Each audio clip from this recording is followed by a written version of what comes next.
Alright guys, welcome back, and as you guys know, in the past video my CT200 just blew its head gasket, or it's on its way pretty much. It threw a check engine light, and so I'm gonna go ahead and just replace it. Spent about maybe almost $2,000 in parts just to redo the whole head. I'm gonna redo a bunch of other things too because I'm already spending the money to redo the car. But first we're playing Project Car Roulette again, and you guys can see here my S14's back there. I'm gonna try to move my 86. I know my gas tank was leaking before, but I'm gonna go ahead and just try to turn it on, drive it to the back real quick, put it under the patio, and I already moved the hatch this way. So I'm gonna have two cars under the patio again, which kind of sucks, but it's okay. And then we're gonna move my S14 back to the side of the house, have it nice and secure, and then move the CT into the garage. And who knows how long it'll take. I'm hoping only 2 weeks. I'm gonna try to work on it every day as I come home from work, because I really need that car too, just because driving my FJ to work is a lot of gas. But yeah, enough talking. Let me go ahead and move this car, and hopefully we're good to go. Alright guys, the garage is clear. Samantha came home and she helped me move the Corolla to the side so you guys can see it's under the patio again. Kind of sucks because I kind of like the patio being more open and free, but it's okay. It's like the best storage for my cars. The good thing is these Corollas are small, so it's not a big deal, but it's nice and secure under here again. Won't get hit by the rain. It just doesn't stop raining here, so hopefully this week might be the last of the rain that we get for until spring or summer. But yeah, I'm hoping that it does stop raining because it's raining too much. And then I moved the GS here, so I had to go and fix the GS a little bit so it's runnable, so it's drivable again. And then I moved it here. Still want to fix this car. I don't know what's going on. I might need a new neutral safety position switch, and that might be it, but I don't know. It's been a big headache as well, and I don't know why I have a bunch of dead cars now. It's such a headache. Let me go ahead and move the CT in the garage, and we should be good to go.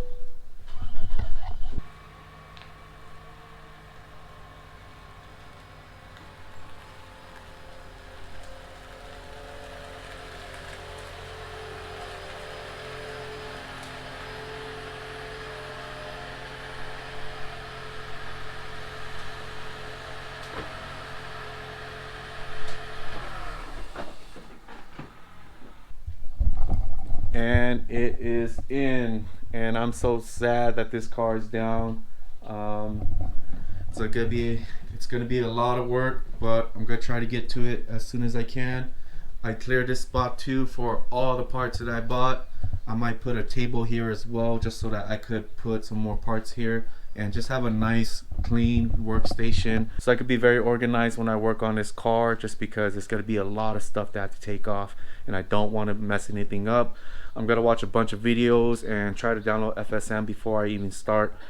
So today it's just going to be putting this in, maybe taking stuff apart, because I could do little stuff and your general maintenance stuff that I could remove, and then we'll go ahead and I have to wait for parts to come anyways, and then after that and then we just go from there. So yep, gonna go ahead and clean up the garage a little bit more. It's still kind of messy, and I want it to be very clean before I work. I don't like to clean in a very dirty environment, so I'm gonna go ahead and clean that, clean my house a little bit, and then we'll go ahead and get to it. So today is the day that I'm gonna start on the CT200 head gasket job, and everything is set up here. I already removed the cowl here for the radiator support, and I'm gonna remove the back cowl as well, and then remove all of this stuff. So it seems easy enough. You just remove all of the harness, pull it to the side, and then you could get access to everything else. And I've already removed all this before, so it's pretty easy. And I just spent around $1,600 in parts, because I'm gonna replace everything pretty much, most of the stuff that you could think of. So brand new injectors, remanufactured, brand new coil packs, brand new spark plugs, brand new EGR system, brand new EGR cooler system, and pretty much brand new most of the things. Brand new O2 sensors front and back, and then pretty much, and a brand new water pump. So pretty much brand new everything, brand new timing chain as well. So I'm gonna replace all of the things because I'm already there, and I don't want to replace the head gasket and have the other systems fail and just mess up the head gasket again. Because the main issue with these cars is not the head gasket, it's the all the other systems that causes the head gasket to fail, and that's especially the EGR system. I don't really care for cleaning it and trying to hope that that works.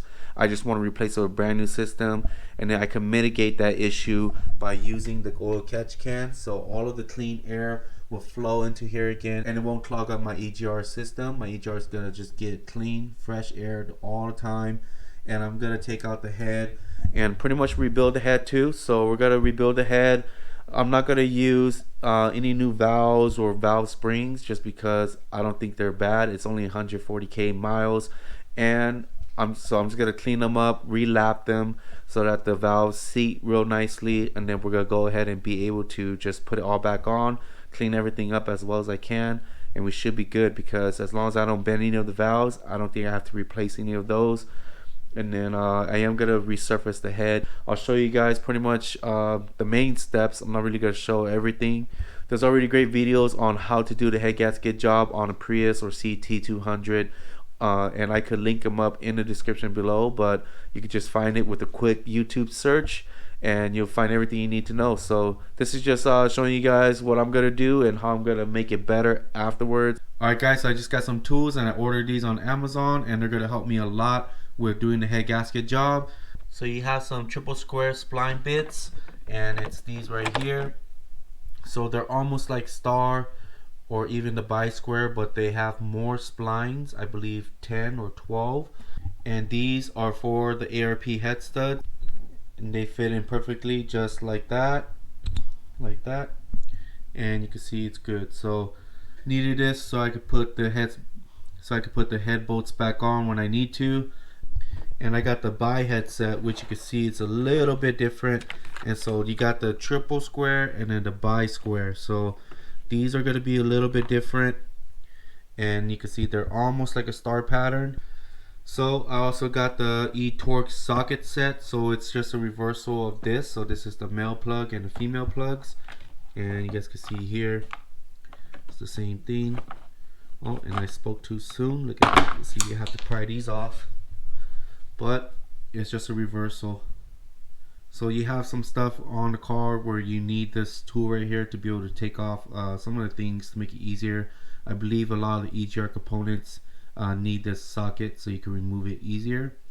But got everything now, and all of this should be easy to... Oh, there you go. I don't know why that one was stuck. Like the rest of them were, they just come right off. So I'm not sure why that one was stuck specifically. But yeah, so that's gonna help with everything, and just want to show you guys what I got. It's Lexivon. There's really good reviews on these, so I just decided to buy these, and we'll see how they hold up on the head gasket. Alright, so I've decided to turn this video into not a how-to because I don't like doing those, but a more of tips and tricks. So these are just tips that will help you do your head gasket better, or to upgrade your CT into a better vehicle for yourself. But here's one thing, guys. So it is this right here, and I will add part numbers, tools, and everything in the description below, so you guys won't have to search for anything. It will all be in the description. All of the parts that I use, all the tools that I use, everything will be down there. I'm not sponsored by any of the tools, but these tools, I feel like they're good tools, and does cost a little bit more than like Harbor Freight, but I feel like getting a better tool would benefit you in the long run anyways. But yeah, this is the part right here. So this is an OEM part right here, and it cost me about $125 for all three of this, including the oil filter, and like $4 and change to get it delivered, and you have to pick it up at the Toyota dealership. So I don't know how much it is for shipping, but I just picked it up. It wasn't that bad. So this is the part. Let's take this out, and if you are kind of familiar, it is an oil filter housing, but not just any oil filter housing. I believe this goes to the 2ZR that comes for the newer Toyota Corollas, probably about 2015 and so, but this one comes with the filter and it's not a cartridge. So I forgot the terms for it. It's like external and environmental or something, because the other ones they described it as being more environmentally friendly, but this is such a better version, and I don't know why they ever changed it to the other ones, because it's so much better and more efficient for your vehicle. So this actually has a check valve in it, and it's gonna not let oil just pool up into the oil filter. So let me show you guys what it is. All right, and this is another part right here, and this is the union. This is what they call it, a union that goes to the oil filter housing. And you guys probably get where I'm going at with this. Let me throw this here. I don't know what that is, but this goes here just like that. Just screw it in, and now that might look more familiar to you folks right here. So underneath the car, there it is. And let me take out the oil filter. Try and do this fast. And now you got an oil filter for your vehicle, and everything is OEM Toyota. This is the Toyota filter that you have to use. It's the YZZ-N1. Most of these are the same in the front, but the YZZ-N1, and I believe that might be the same or similar to the A86 one. But I love Toyota stuff. They all come pre-oiled, as you guys can see there. You don't have to oil it or anything, and slides right in. So this is the old housing right here, and you guys can see the environmental one compared to the new and improved oil filter housings. Yeah, I'm really excited about this part, and I've seen videos already, so I'll show you guys when I put it on, but I'm not gonna do that tonight. I'll probably do it tomorrow, and I'm waiting for more tools. So one thing that's hard for me to do is take out the pulley bolt. So when you watch people's videos, they don't show you how they take out the pulley bolt, or if they do, they use an air power tool. But I want to show you guys how to do it without an air power tool, or to not do it the ghetto way. This engine, however, is super clean. I'm very happy about how clean this engine is, and you might not be able to see how clean it is on the camera, but if you see other people's videos, it is just black and tarry and gunky, but everything here is still very, very clean, and I'm very happy about that. This car is very low miles. To me, I feel like 140,000 is not a lot. I'm used to driving cars with over 180,000 miles because we buy old cars, but 140 is definitely not a lot for this mile. I've seen people go 300 plus on these engines without having this, without winning the lottery and blowing the hair gasket. Alright guys, so a quick update, and I've been waiting a whole week for Amazon to deliver one of the tools that I need to get the head off. So the head is still not off yet, but it's the pulley holder tool for the crankshaft, and you guys can see there. So you need a tool to hold that. So Toyota has a specialty tool that goes onto this wheel hub and it mounts on, and then you use a pole that kind of hooks up to that, and then it holds the whole thing together. But finding that tool is pretty much impossible, and I did find it, but it was coming from like another country, and that's gonna take too long to get. And then I tried to just order your generic pulley holder tool, which is just 2 prongs, and Amazon just never sent it to me. So it's been like a whole week, so I just went to Home Depot and decided to make my own, and you guys can see here, this is it. So I just drilled a really big hole for the 19 millimeter to fit like that, and then you just use these big bolts so that they don't bend, and then it just goes in between these prongs, and then you're able to unbolt it like that. So that's the whole idea, and it actually works. So just make sure to go slow, make sure to go slow, and make sure not to bend this bar, because it's pretty thin now, because look at the edges, they're very thin, so it could bend this way or that way, so you just kind of want to be careful with that. But it works really good. That's all you really needed to do.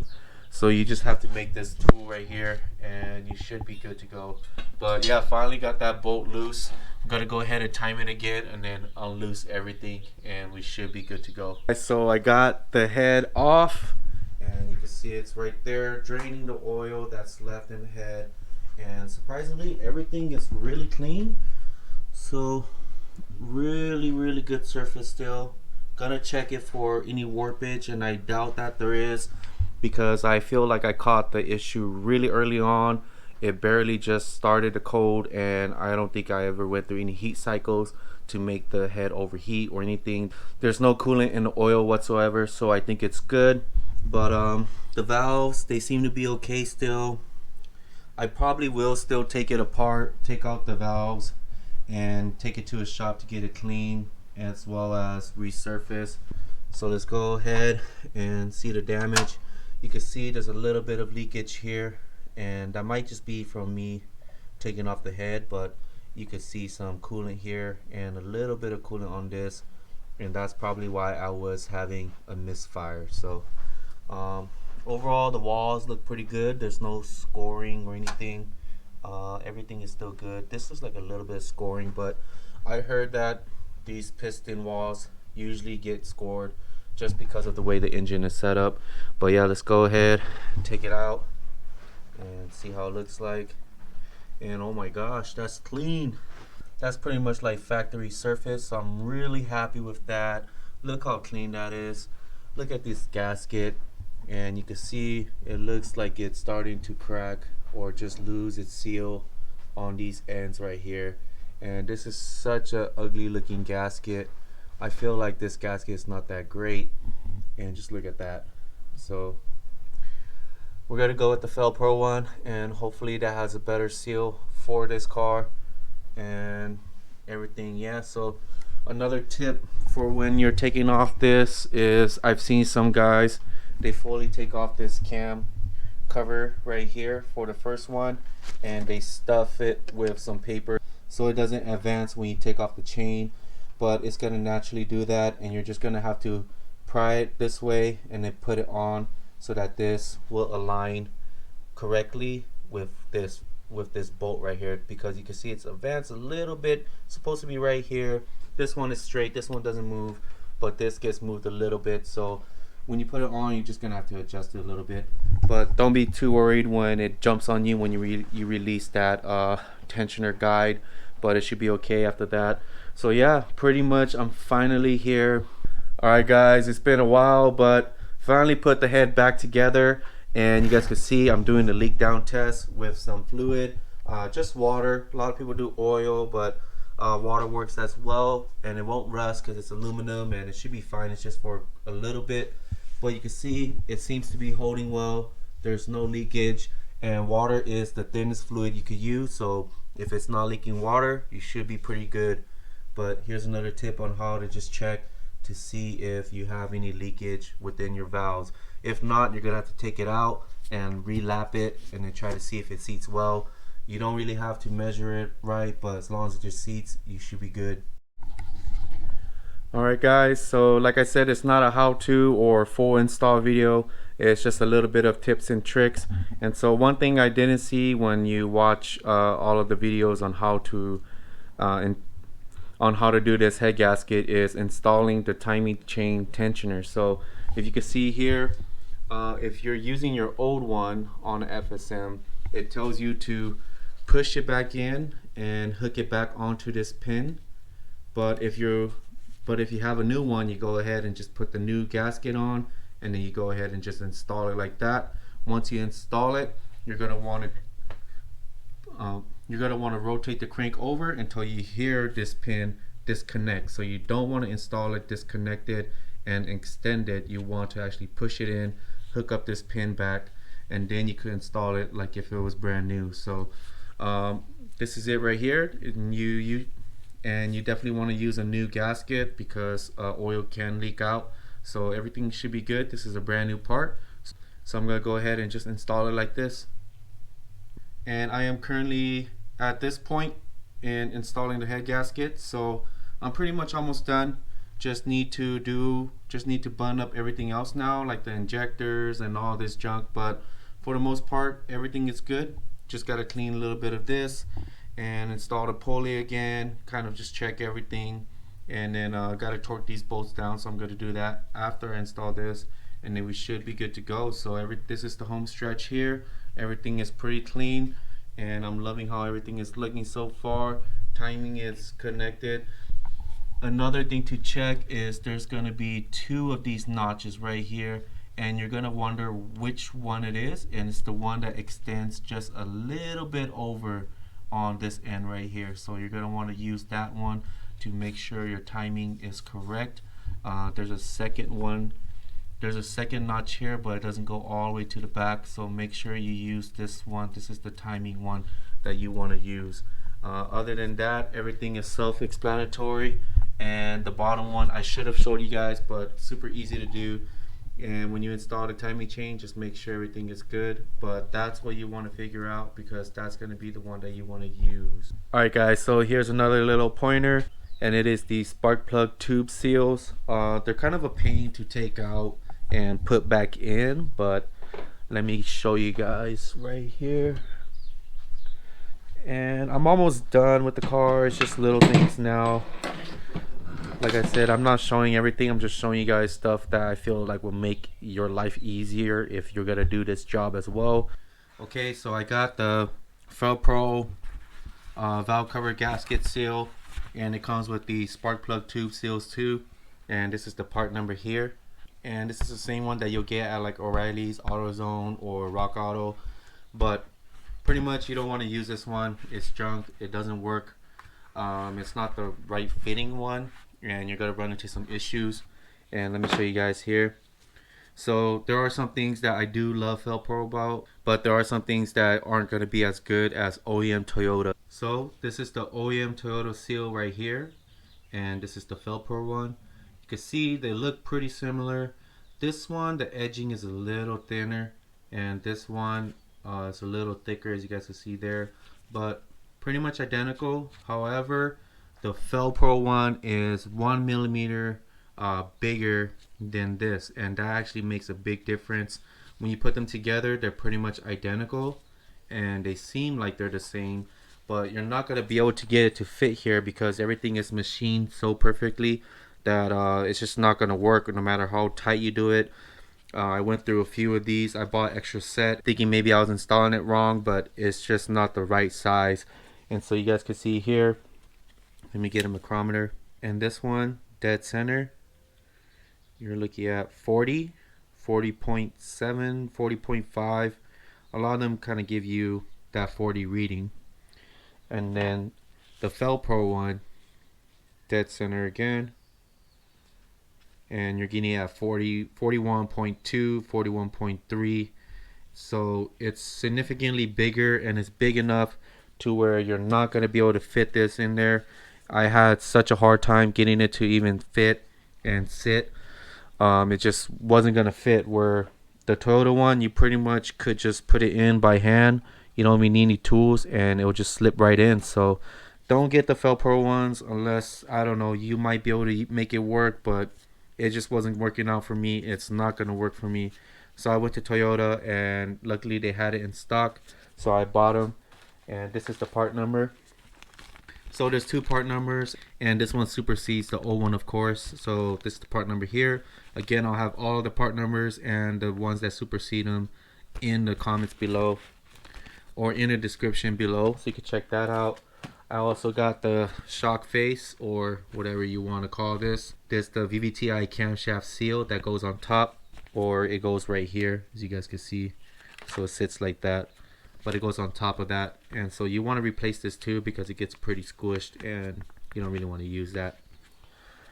So that's about it. Oh, and another tip is when the seal is in here, right here, you see a lot of guys use like a straight edge and try to hammer it, or try to pry it from this side and try to push it through. Don't do that. You're gonna score this edging here. That's gonna damage it. So all you do is you just get a long flat head. This is not a long one, but get a longer one, and you want to just leverage it like this, and then try not to hit something like the pole, but leverage it out, and it just pulls out like that. And it's gonna be a little tougher than what I just did, but this method works. These are just pressed in, and so it's easy to pull out like that. You don't mess anything up. You don't even mess these up. So in case you really need to reuse it because you can't find OEM seals in time, this will be a good thing to do. But for the most part, if you don't need to change it, it's not really necessary. And when you change these out, you kind of have to bend these tabs up because they're part of the baffle. But other than that, it's pretty easy now with the OEM Toyota seals. So yeah, some things you just have to stick with Toyota, and some things you could get away with using an off-name brand or something like that. So there you go, a little more tips for this job to make your life a little easier. All right, and as you guys can see in here, the car is finally on. It's been pretty much a whole month, and I don't know, that took too long just to do this head gasket job. But the whole issue was just waiting on parts, waiting on tools. So if you have all the right tools and all the right parts already or easily accessible, then you could get this job done. I would say within a week, just because you do have to do some machining work, and that usually takes a little bit of time as well. So I'm gonna have the car run a little bit just to bleed the system. It's gonna re-bleed an inverter cooler just because I feel like, I don't know if I bled it right. And then I'm bleeding the cooling system here. So just waiting for the fan to turn on. And how you bleed a hybrid system coolant is just letting the fan turn on twice, and once it initiates twice, you should be good to go. I don't know if there's a bleeder valve. I read somewhere, but I can't find it. I don't know where the bleeder valve is, but that's what everybody does. They just let the fan turn on twice, kind of go for a drive, come back, and then you kind of top it off again. So just gotta wait for that to do. And then I did run into some issues, so hopefully you guys can hear me, but the issues that I ran into was a check engine light. So it was P0100, and that was my camshaft position actuator, and it was this right here. And you can see I had to buy a whole new plug and splice it into the harness. After that, the code turned off, and when I had that code, and I had other codes that said that the coil packs weren't working, and so I believe it was part of that issue right there, because that does involve timing, and I think if timing was off, it's not gonna know when to initiate the spark plugs. And so that was it. After that, now I don't have any more check engine lights. Hopefully everything is good. I really don't want any other issues with this car, but everything seems to be good so far. Just gonna let it run real quick and let it bleed, and then go for a test drive. So hopefully I did everything correctly. I'm so happy about this. But yeah, like I said, if you're gonna do this job and your car already has a lot of miles, you might as well replace everything that I did, and I'll put all the superseding part numbers in the description below. But yeah, let's go ahead and wait, and then we'll go ahead and go for a drive. All right, my S14 is washed and in the garage now. Just clean up the dash and the interior. There's still so much to do to this car, but it's not enough money, and just trying to do what I can. So love that it's in the garage, but this is very temporary. So the car will be back outside under the patio once I put the 86 back in here, because I want to finish that first. But yeah, the CT is good now. Had a little bit of a hiccup, had some codes, but I think I got it fixed, and hopefully it should be okay now. But it's been running really good. I actually drove it to work, and it's been almost 2 days now, and been driving it around without any issues. Still has like a little bit of a, I don't know, hesitation, but that might just be whatever is going on. But no codes, so I'm really happy about that. Everything seems to be running fine. But yeah, hope you guys kind of enjoyed this video. Hope it kind of helped you out a little bit if you're doing the same thing to your CT200. Let me know if you guys have any tips or tricks on what to do with your CT to prevent head gasket failure. But yeah, so thanks for watching, guys, and I'll see you guys in the next one. Later. Peace.